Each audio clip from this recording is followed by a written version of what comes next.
Welcome to Let's Talk Micro. Hello, everyone. Welcome to another episode of Let's Talk Micro. As always, I hope you had a great week.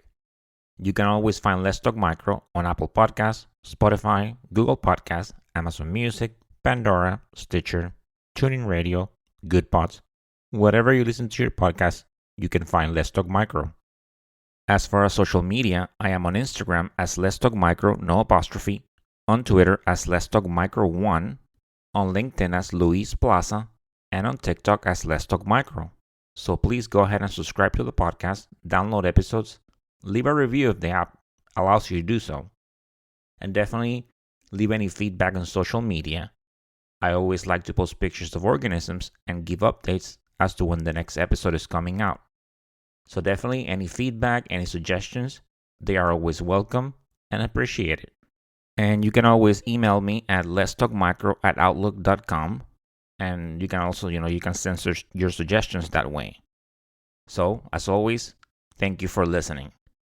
And this past weekend, I came from a conference in Florida, the First Coast Infectious Disease Symposium.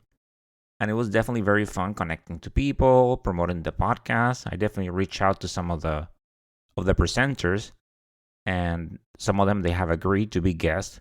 So definitely stay tuned. A lot of good things coming your way.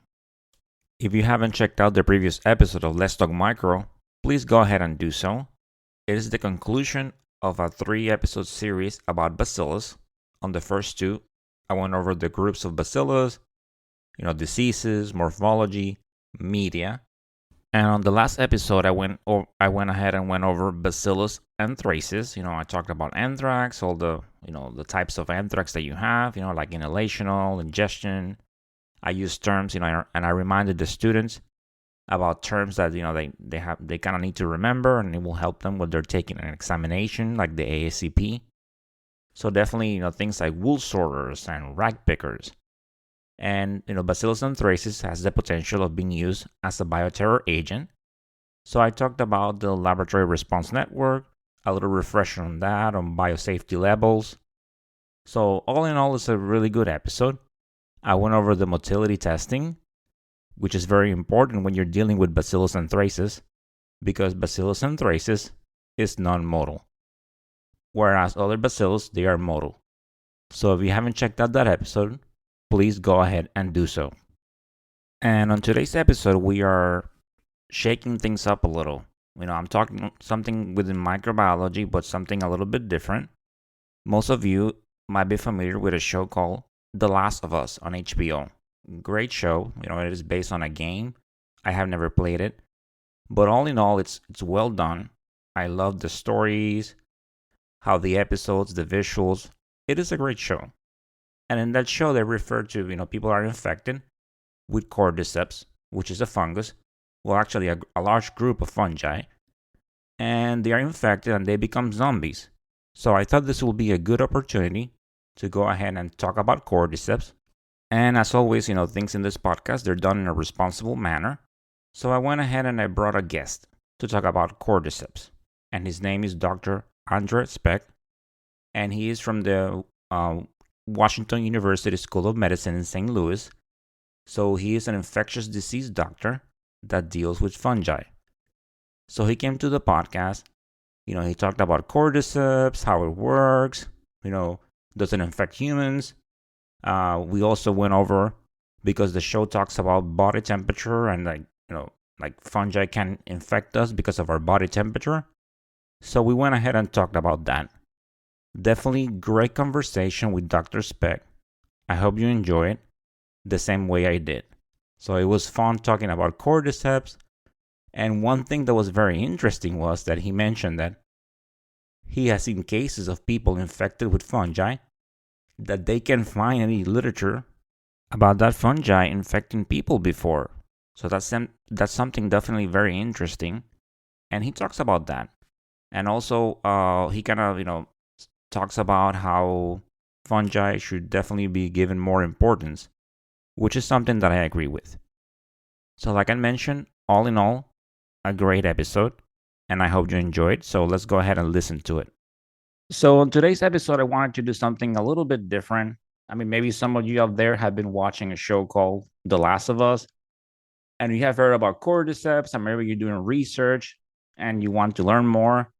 So I figure, why not do an episode about it? Just bring some information out there in a responsible manner.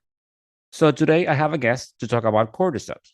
His name is Dr. Andrej Spec, and he's a professor of medicine at the Washington University School of Medicine in St. Louis.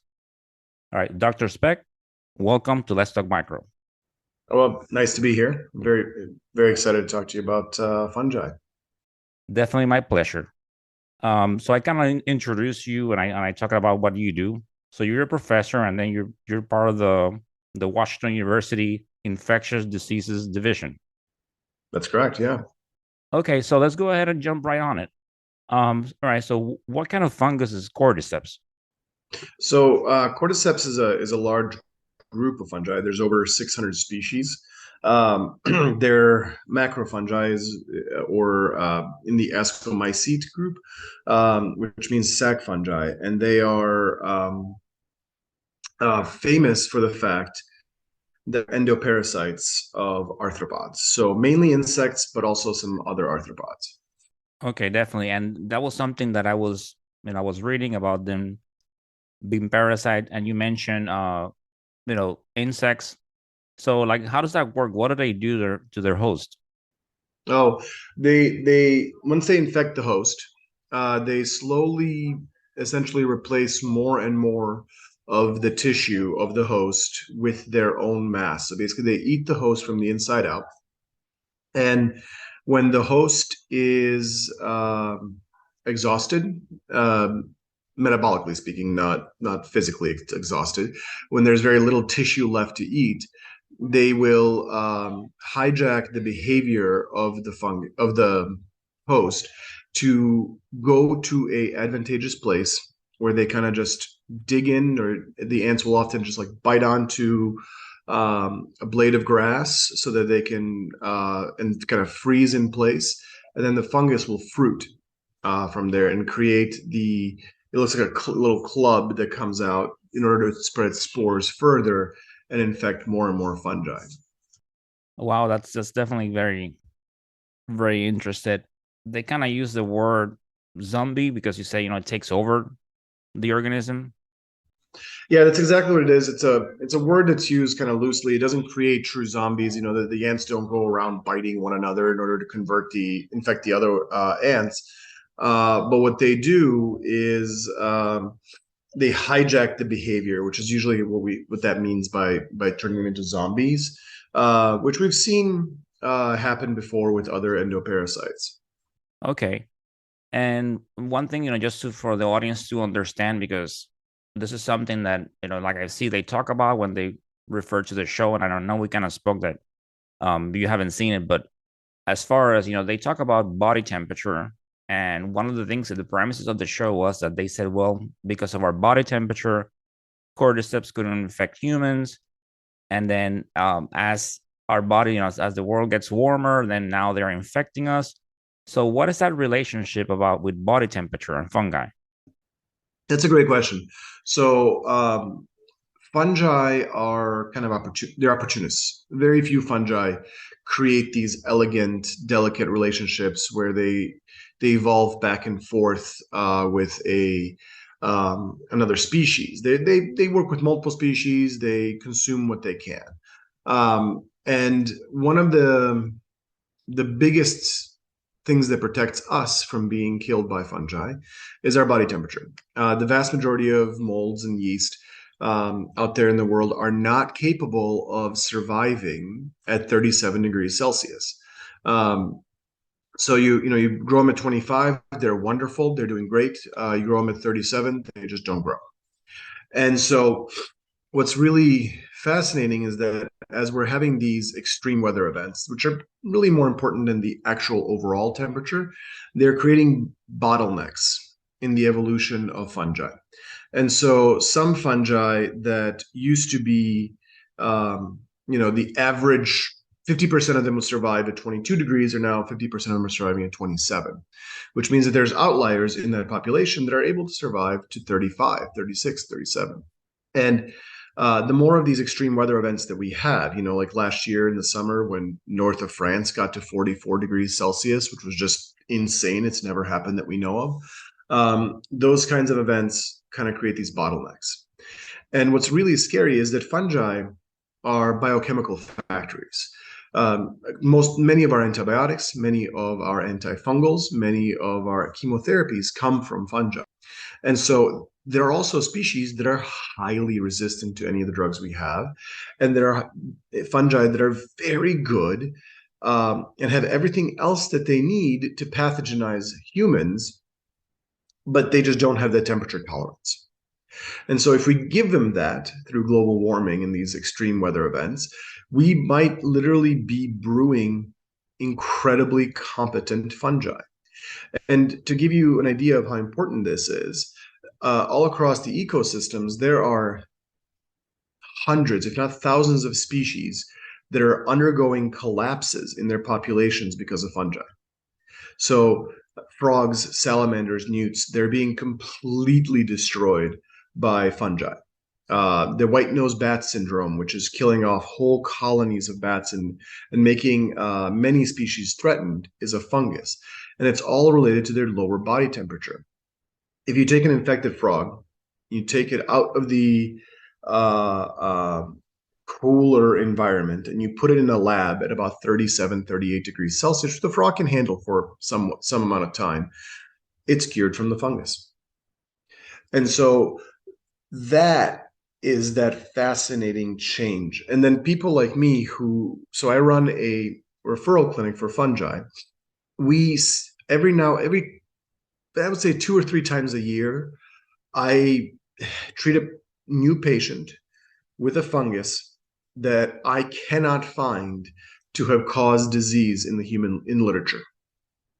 So we find cases of, this is a fungus that normally digests plants or does something completely unrelated.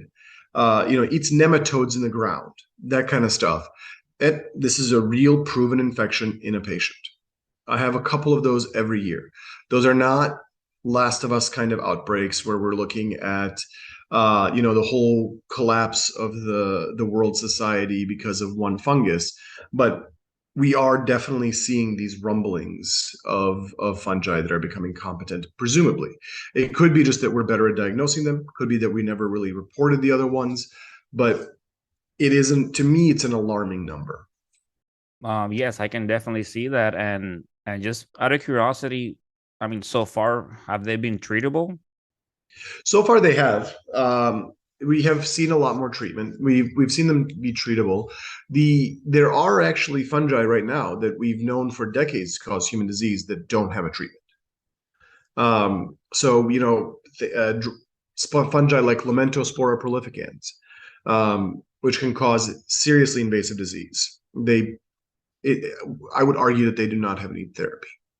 Wow, this is definitely something, to think about. I mean, we definitely, as far as we're so busy, seeing how bacteria are, getting resistant, and sometimes, it keeps increasing. And now that potentially comes into the mix where, this fungi can start infecting us. It's something that, gives us something to think about.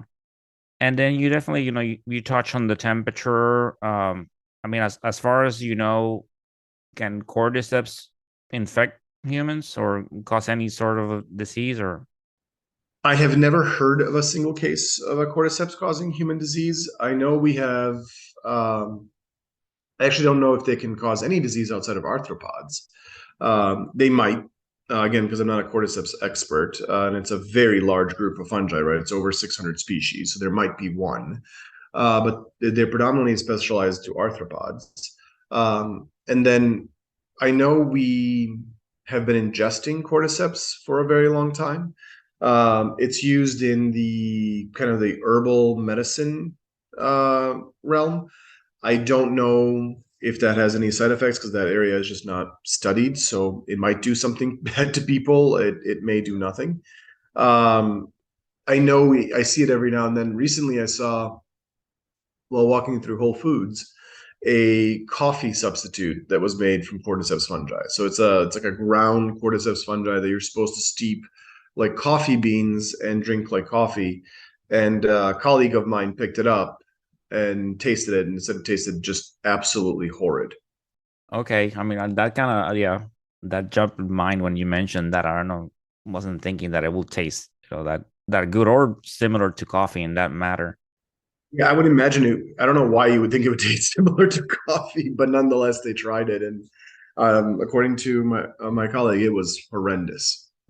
Wow. Okay, so if it's been used in some sort of way that you can ingest it, right? Yeah, then it doesn't seems that it doesn't cause harm to us.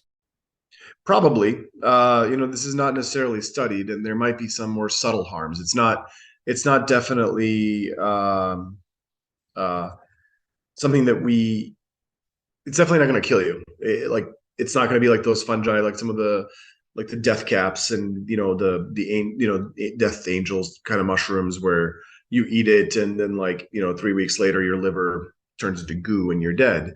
But it may have some more subtle side effects that we just don't know. Okay. And is there anything else that you want to add about cordyceps or anything in general? What I would say is that fungi are an incredible amount of pathology happens to humans and fungi, and we diagnose it late. We undertreat it, we understudy it, we understand it, and it is incredibly important for the world for us to stop doing that and start to learn more about them, study them, and be more familiar with them.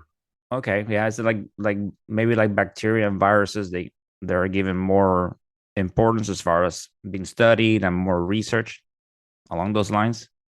There's a quote that I wish I was mine, but I it's not. But I don't remember where it comes from. That said that the antiquity belonged to the parasites and the past to the bacteria. The present is viral, but the future is all too fungal. And as we've done a very good job with parasites over the years. The parasites are still a problem. I'm not going to say malaria is not an issue. But we have definitely decreased the proportion of humans that die of parasites, and then we've done a lot better with bacteria. Because if you think about like the 1920s pre-antibiotic era, we've done very people who have died very had a very high mortality with things like pneumonia. Whereas with fungi, we are moving the needle much slower than we are with many of the other diseases, infectious diseases. And the main reason for that is that fungi are one understudied and under resourced. But the other issue is that fungi are also eukaryotes. So it's very easy to make an antifungal. It's just very hard to make an antifungal that's not also good anti-human. So we spend a lot of our time working in that like more of a narrow range of toxicity, and so it ends up being a little bit of a harder task. And that with it being a little under resourced is is a bad combination. Yeah, and I can definitely even in my line of work, on more in a clinical lab, you kind of see that where typically either, you know, it's you work with them and like maybe in a large labs and it's more compartmentalized. So I can definitely see what you're saying and understand it. Well, Dr. Speck, this has been so informative and I learned so much. So thank you so much for taking the time to coming into Let's Talk Micro. Yeah, it was my pleasure. All right. Thank you so much. You have a good day.